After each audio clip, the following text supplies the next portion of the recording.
Hello dear students, good morning, नमस्कार, राधे राधे। स्वागत है आप सबका एक बार फिर डीपीएस की ऑनलाइन क्लास में।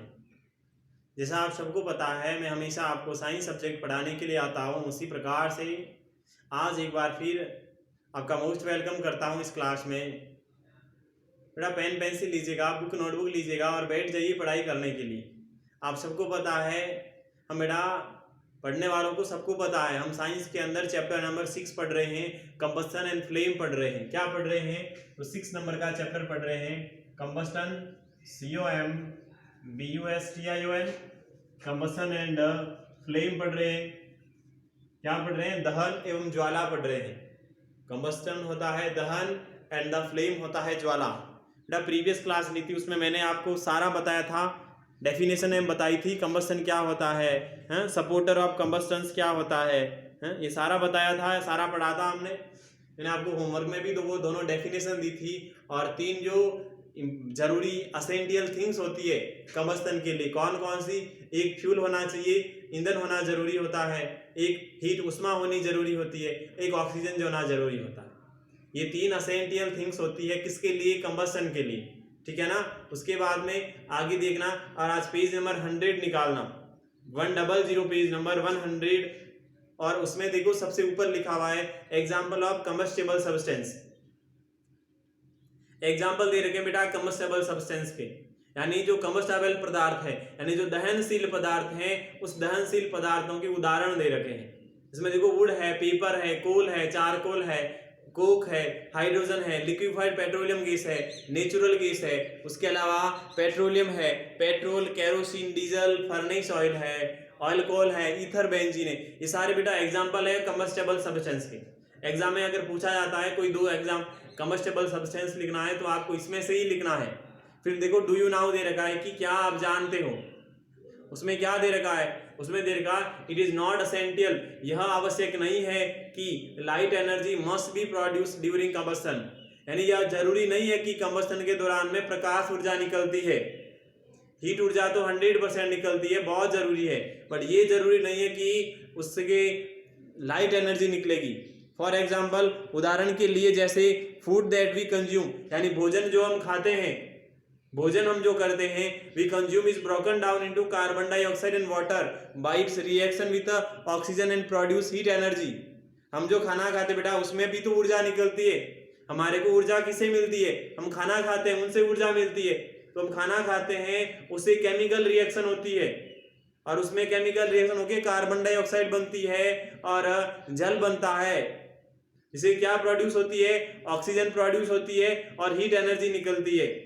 It is that heat energy which keeps our body गर्म, और जो हीट एनर्जी निकलती है इससे हमारा शरीर गर्म होता है। बात करूं तो एक मारवाड़ी वाली बात कहता हूं, सर्दियां हैं अभी, और सर्दियां में बोलते हैं ना कि गरम गरम बाजरे की रोटी सोगरा खा लो गरम गरम और सारी सर्दी उड़ जाएगी, कहते हैं ना। बिल्कुल कहते हैं, हमारे घर में कहते हैं सर्दी लग रही है, ये गरम गरम एक घोघला खा ले, सारी सर्दी गायब हो जाएगी बेटा। तो खाना खाने से क्या होता है? शरीर के अंदर हीट एनर्जी उत्पन्न होती है खाना खाने से, जिससे हमारा बॉडी गर्म रहता है, हमारा शरीर गर्म रहता है। However, लाइट एनर्जी, यद्यपि light energy is not produce during the combustion of food, लेकिन बेटा भोजन का जो कंबस्टन होता है, हम खाना खाते हैं और भोजन ऊर्जा में बदलता है, उससे कोई प्रकाश थोड़ी प्राप्त होता है। ऐसा थोड़ी है कि शरीर के अंदर प्रकाश हो जाता है, शरीर में चांदना हो जाता है। बेटा शरीर में चांदना नहीं होता है। तो बात है कि क्या आप जानते हो कि जो केमिकल, ये जो कंबस्टन होता है, कंबस्टन के दौरान में लाइट एनर्जी की आवश्यकता नहीं है, जरूरी नहीं है कि लाइट एनर्जी निकलती है।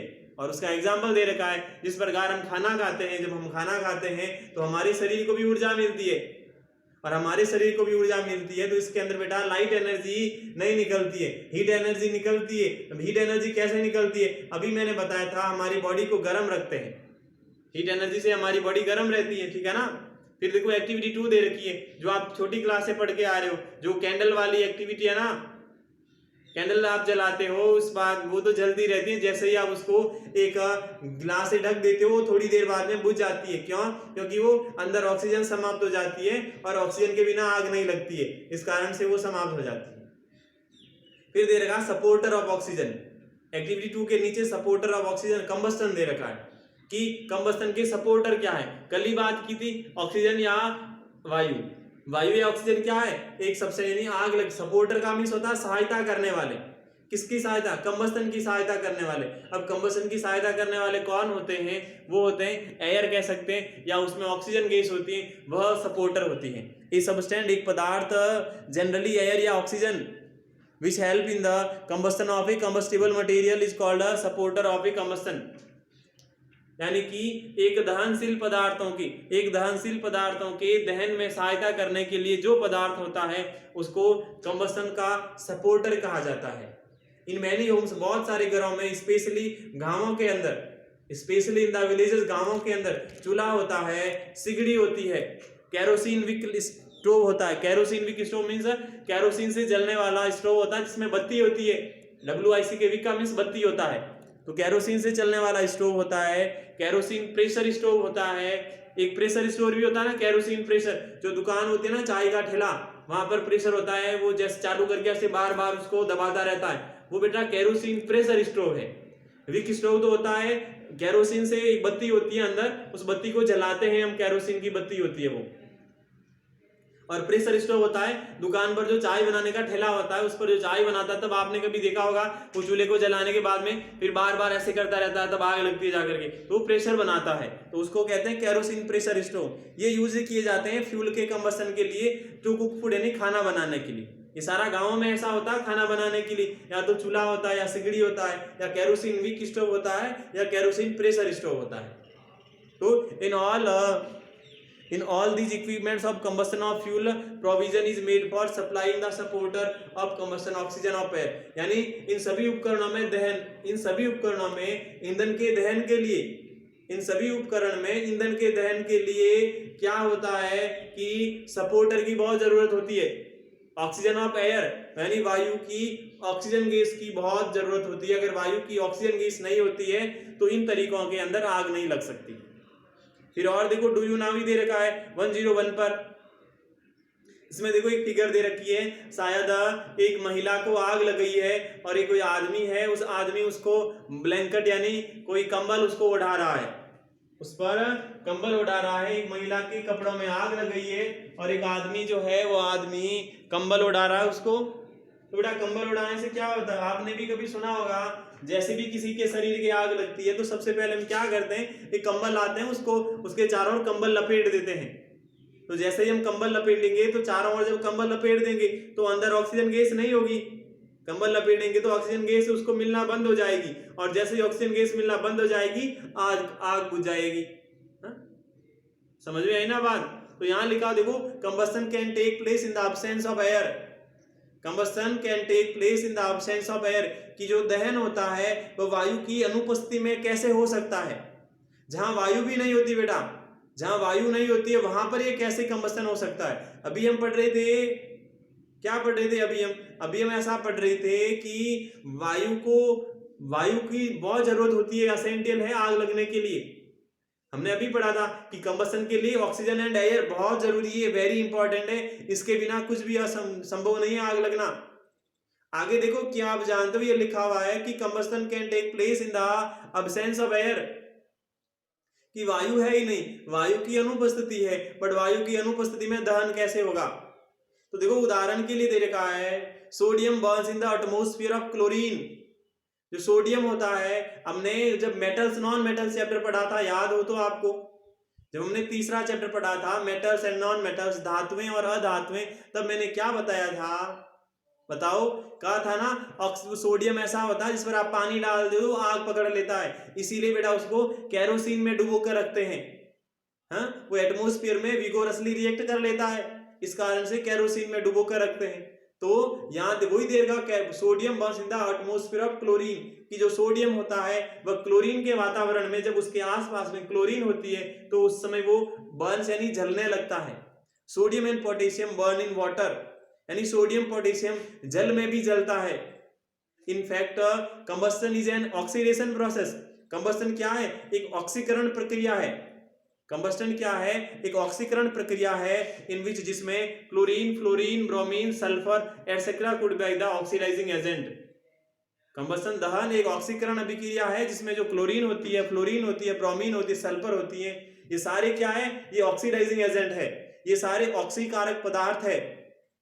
सिमिलरली उसी तरह से combustion in case of fire crackers, combustion in case of fire crackers, यानी देखो फटाके फोड़ने के दौरान, फायर क्रैकर जब फटाके फोड़ते हैं, फटाके जब जलते हैं तो उसमें उसके केस में कंबस्टन में क्या होता है, and all kinds of explosive, और सभी प्रकार के जो विस्फोटक पदार्थ होते हैं वो भी बेटा वायु के अब्सेंस के अंदर स्थान लेते हैं, वायु के अब्सेंस में भी वही स्थान लेते हैं सारे सभी प्रकार के जो विस्फोटक पदार्थ होते हैं या फायर क्रैकर्स होते हैं।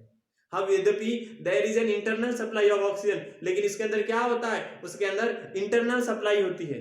इंटरनल सप्लाई का मीन्स होता है उसके अंदर बेटा केमिकल जो होता है ना, उस केमिकल में ही ऑक्सीजन गैस होती है। जैसे आपने सुना होगा जो KNO3 होता है ना, पोटेशियम नाइट्रेट, जो फटाकों के अंदर होता है, तो KMNO3 में देखो वो आता ना, वो यानी ऑक्सीजन उसके अंदर पहले से ही होती है, उसके अंदर इंटरनल सप्लाई होती है ऑक्सीजन की, जिसके कारण वो जलने लगते हैं। जैसे देखो वो दे रखा पोटेशियम क्लोराइड और पोटेशियम नाइट्रेट, अभी मैंने कहा ना पोटेशियम नाइट्रेट, तो फटाके बनाने में पोटेशियम नाइट्रेट का उपयोग किया जाता है, पोटेशियम क्लोराइड का उपयोग किया जाता है। इसके अंदर पहले से ही कार्बन ऑक्सीजन गैस होती है, इंटरनल ऑक्सीजन गैस होती है, इस कारण से वो अब्सेंस ऑफ एयर होता है तो भी वो कंबस्टन उसका हो जाता है।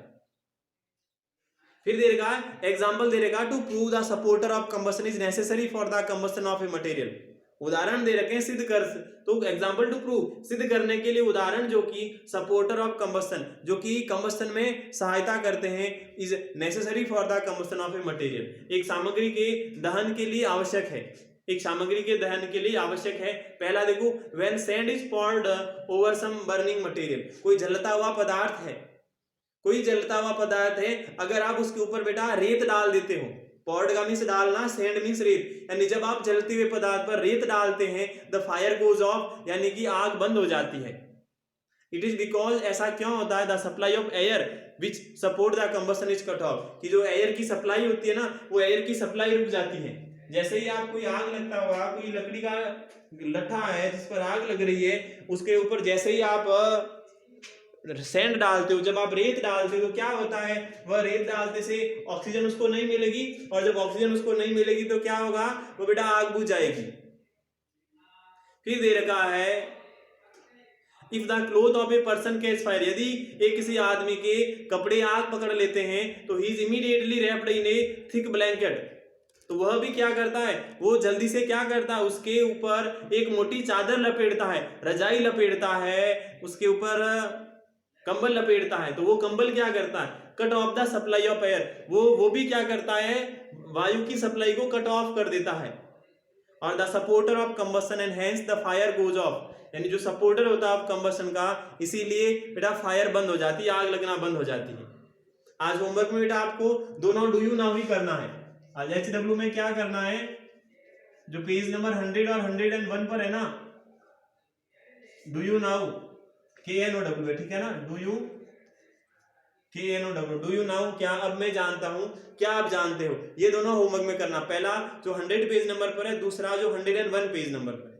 फिर देखो नीचे लिखा है हैव यू एवर थॉट, यानी आपने कभी सोचा होगा कि पेट्रोल होता है in a can does not catch fire on its own, कि पेट्रोल को अपने आप उस पेट्रोल में आग नहीं लगती है। ऐसा क्यों होता है, LPG गैस का cylinder does not catch fire it own, LPG gas का सिलेंडर उसमें भी अपने आप आग नहीं लगती है। तो any combustible substance does not catch fire, कोई भी जो दहनशील पदार्थ होता है उसमें जब तक बेटा वो हीट नहीं होगा ना, एक मिनिमम टेम्परेचर पर, एक निश्चित तापमान पर, जब भी कोई गर्म नहीं होता है, हीट नहीं होता है, तब तक क्या नहीं लगती है, तब तक बेटा आग नहीं लगती है, ठीक है ना। फिर उसके बाद में दे रखा है एक्टिविटी 3, फिर एक एक्टिविटी 3 देखा है, तो इसके बारे में कल बात करेंगे, ठीक है ना। तो आज का होमवर्क मैंने आपको दे दिया है और बाकी काम हमारी कल की क्लास में पढ़ेंगे, ठीक है ना। अब आपसे विदा लेता हूं, कल वापस मिलते हैं अगली क्लास में, तब तक के लिए खुश रहें, मस्त रहें, तंदुरुस्त रहें, bye bye, have a nice day, thank you.